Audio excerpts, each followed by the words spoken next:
Today we stand not because we want to, but because we do not have choice. We are here. They need to listen to us and they need to stop the killing. Right now in Minembwe, people are dying. They don't have any food. They've not been able to purchase any single food for the past 6 months.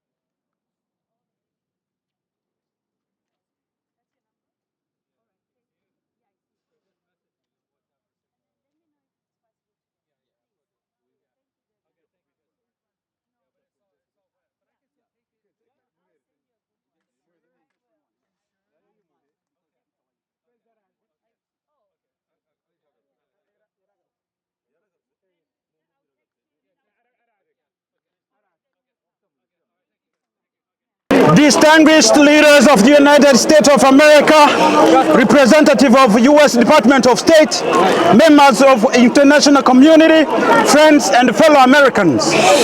We stand in front of the U.S. Department of State because this is where America speaks to the world.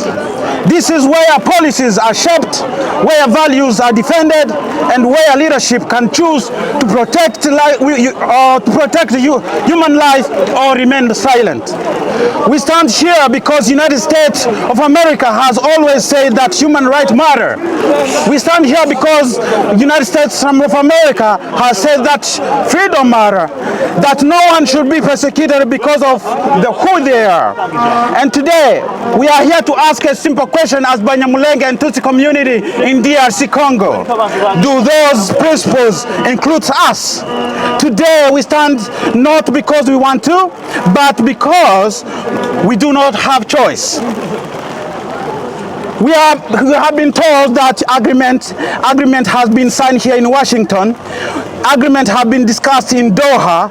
Agreement promising ceasefire, protection and hope. But we ask this question, do this peace exist?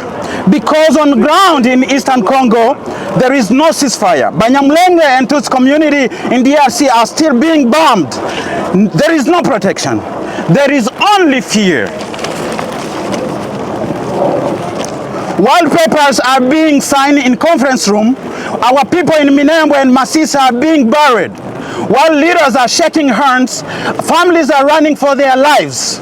While the world speaks to the peace processes, in Minembwe we are living through destruction of schools, hospitals, churches and homes. Let us be clear. The Banyamulenge Tutsi community in DRC Congo are being targeted, not because of what they have done, but because of who they are, because they are Tutsis. We want you to feel this, not just hearing this. Imagine your name alone could put your life in danger. Imagine your identity, something that you didn't know choose, becomes the reason that your home is burned, that your family is hunted, and your existence is denied. This is the reality of Banyamulenge and Tutsi in DRC families are facing today. In Minembwe, Ijambo, Masisi, the sky has changed. There is it no longer brings rain for crops. It brings drone strikes from Kinshasa. Drones sent by Kinshasa regime with the support of foreign allies, including Burundian forces. These drones do not ask questions. These drones do not verify targets. They fall on homes, on mothers, on children. We speak for the families who no longer sleep through the night because the night is when fear grows louder. We speak for the parent who must decide, do we stay and risk being bombed, or do we run and risk starvation? We speak for the children who have learned to recognize the sound of death before they learn to write their own names. Peace agreement means nothing if the bombs are still falling on civilians in Minembwe and Masisi. Ceasefire means nothing if people are still dying in Minembwe and Masisi and everywhere in Eastern Congo, diplomacy means nothing if it doesn't protect human life. This is diplomatic failure. A failure where words exist but action does not. A failure where agreements sign but not enforced. A failure where the world knows but do not act. And we must say this with courage. Silence is not neutral. Silence is complicity. When the world sees the community targeted because of their identity, when they know that civilians are being bombed and still choose silence, that silence becomes part of the violence. We are not here to reject peace. We are here to demand a real peace. The peace that is felt on the ground, not just written on paper. Peace that protects children, not just political interests. And that is why we are here in front of the United States of America, because the United States of America is not just a witness, is a global leader, a nation that a nation that has the power to influence peace, to demand accountability, to defend the human dignity. So today we ask, will those values be defended today? And we will, or it will remain just words.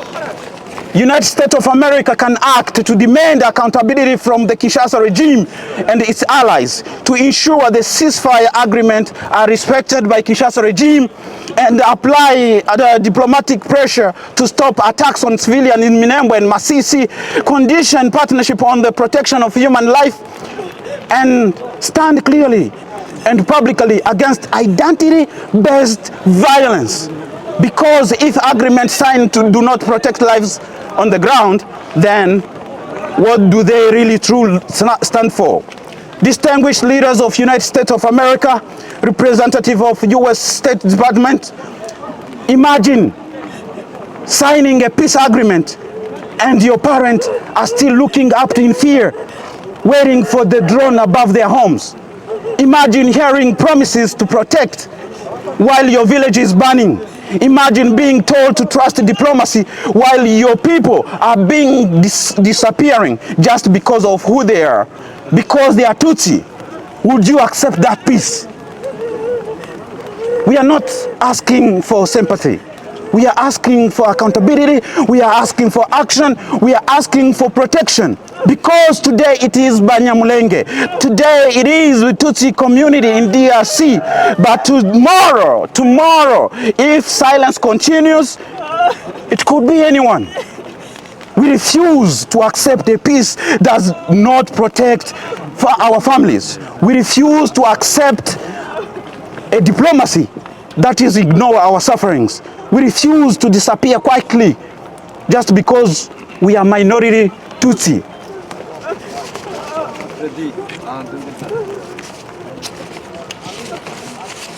No more empty agreement, no more silence, no more complicity. Our people are still being bombed in Minembwe. Our community are still under attack. And Congo is killing Tutsi. And today we stand here in front of the United States of America to demand that our lives matter. Thank you so much.